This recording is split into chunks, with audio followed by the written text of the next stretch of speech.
stabilise, and I'm just going to start to flex. Okay? We can transition this, straighten the bottom leg out, and start to work, click. This then helps me to start to posteriorize, and that can transition into a manipulation, and then back into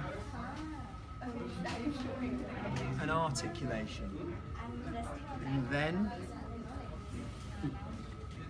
into our foraminal gapping.